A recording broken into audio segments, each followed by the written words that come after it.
Assalamualaikum warahmatullahi wabarakatuh. Perkenalkan, nama saya Wulan Ayu Nurwayuni, NPM 19140010. Prodi Pendidikan Sejarah semester 3. Di sini saya akan menjelaskan materi mengenai kebudayaan suku Sumbawa.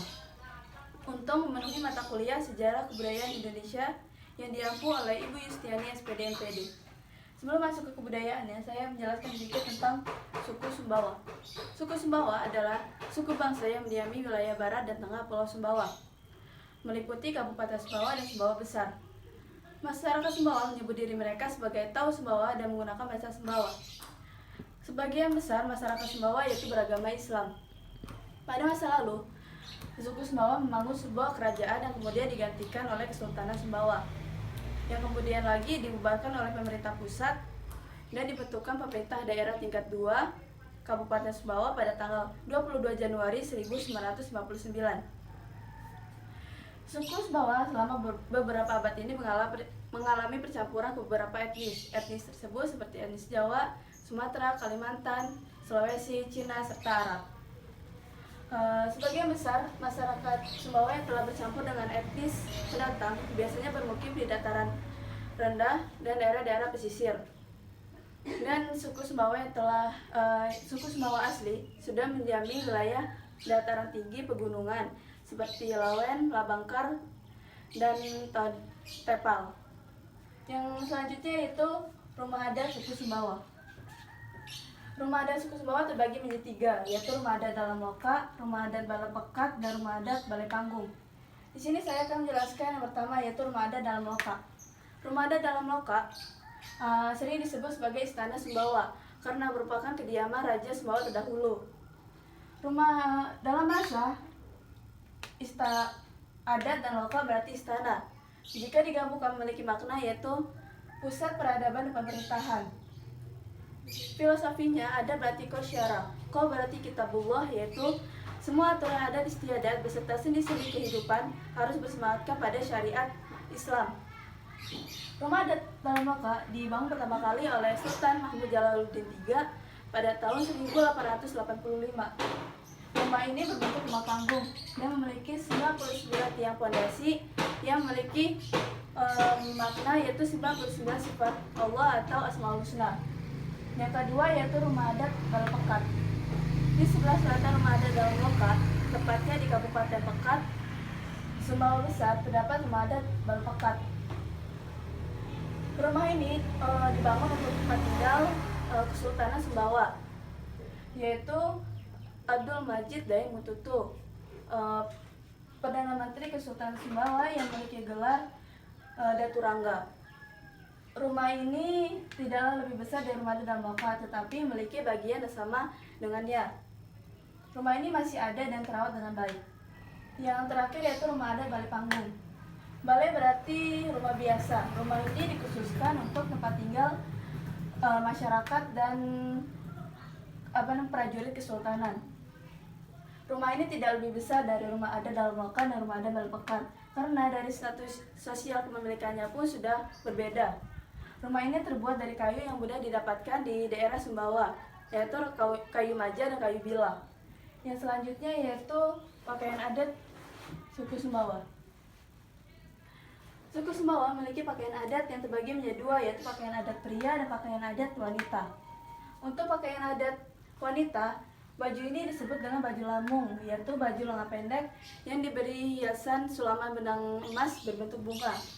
Sebagai bawahan, para wanita memakai rok panjang yang diberi nama topi belodan dan rok pendek diberi nama topi bade. Kedua rok tersebut dipakai secara bertumpu, yang mana rok panjang dipakai di bagian dalam dan rok pendek dipakai di bagian terluar. Rok ini pun dihiasi dengan sulaman bentuk bunga.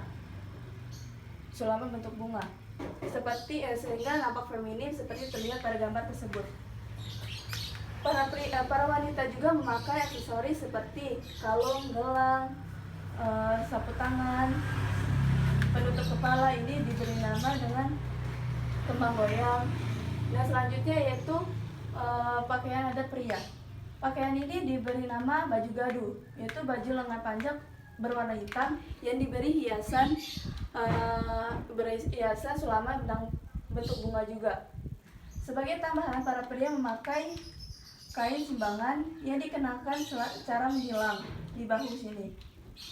Sebagai bawahan, para pria memakai celana panjang yang dihiasi di bagian tepinya dan sebagai tambahan memakai rok yang diberi hiasan dengan sulaman bentuk bunga. Yang selanjutnya yaitu penutup kepala. Pria memakai penutup kepala yang diberi nama pasigar. Yang selanjutnya yaitu alat musik suku Sumbawa. Alat musik suku Sumbawa terbagi menjadi 3, yaitu alat musik saruni, gonggenang, dan rabana. Yang pertama saya akan menjelaskan tentang saruni. Saruni atau suling khas Sumbawa ini terbuat dari bambu yang dililitkan dengan daun lontar. Bambu sebagai tangkai dan pembuat lubang, dan daun lontar sebagai pengeras suara. Alat musik ini memiliki 6 lubang, yaitu 1 lubang secara berlawanan dan lubang lainnya untuk corong. Kepercayaan masyarakat Sumbawa bahwa alat musik ini bisa menjadi media penyembuh bagi orang yang terkena gangguan roh halus.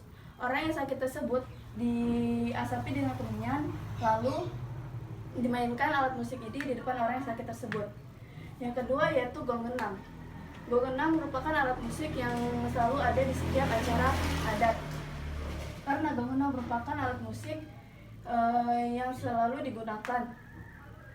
Genang sebagai gendang dan diikuti oleh gong dan saruni.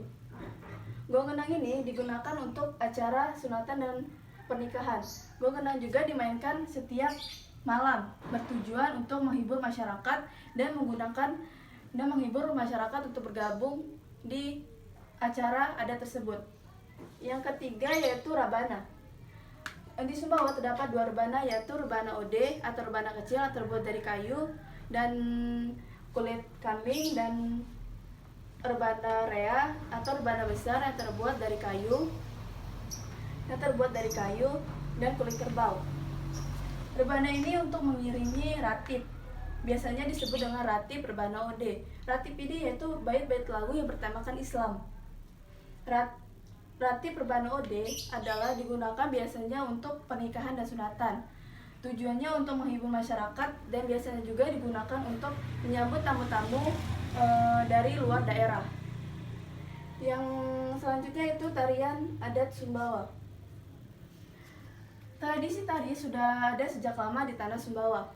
Beberapa tari yang ditampilkan di daerah Sumbawa seperti tari kuri, pasaji, pamuji, dan lain-lain sebagainya. Semua tari ini dibentukkan dalam bentuk sendera tari.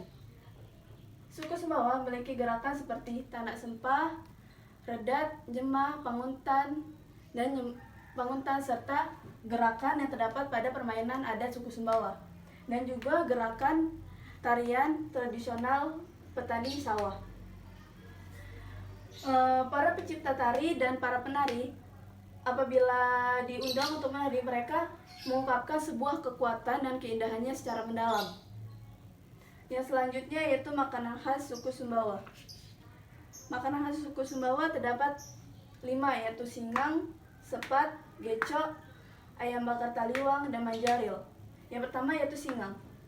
Singgang begitulah masyarakat Sumbawa menyebut makanan yang berbahan dasar ikan segar ini. Ikan segar ini dibaluti dengan berbagai macam rempah yang banyak sehingga terlihat segar seperti gambar yang di sini.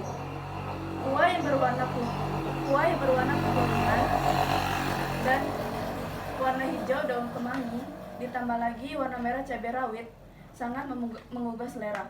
Untuk dapat menikmati makanan yang satu ini di daerah Sumbawa tidaklah mudah, karena berbagai daerah yang membuka warung makan pasti menyediakan menu yang satu ini. Yang kedua yaitu sepat. Sepat adalah makanan khas Sumbawa yang berbahan dasar ikan, yang memiliki rasa asam-asam segar. Ikan ini dipotong secara medium dan dibakar, lalu dihidangkan dengan kuah dan berbagai macam rempah-rempah yang sangat lezat. Yang ketiga yaitu gecok. Gecok adalah makanan khas Sumbawa yang berbahan dasar daging dan jeroan sapi. Makanan ini dihidangkan dengan cara ditumis dan dibumbui dengan parutan kelapa yang diberi bumbu. Yang selanjutnya yaitu ayam bakar taliwang. Begitulah masyarakat menyebut nama ayam bakar tersebut. Ayam bakar ini sama seperti ayam bakar pada umumnya. Yang berbeda yaitu rasa pedas dan asam ayam bakar ini yang membuat makanan ini berbeda. Dan bagi orang yang mencicipi makanan ini mungkin tidak terlupakan karena rasanya yang enak. Yang selanjutnya yaitu manjaril. Manjaril ini adalah jajanan khas Sumbawa yang terbuat dari kacang tanah yang diberi bumbu dan dibungkus dengan menggunakan daun lontar. Makanan ini memiliki rasa yang enak, dari aroma yang harum dan unik sehingga enak dinikmati dengan teh hangat atau kopi panas.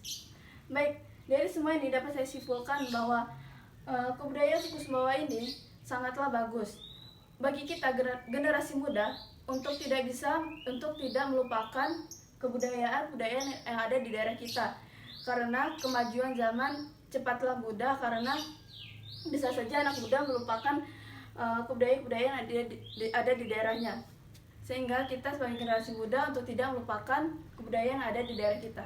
Sekian presentasi dari saya akhiri. Wassalamualaikum warahmatullahi wabarakatuh.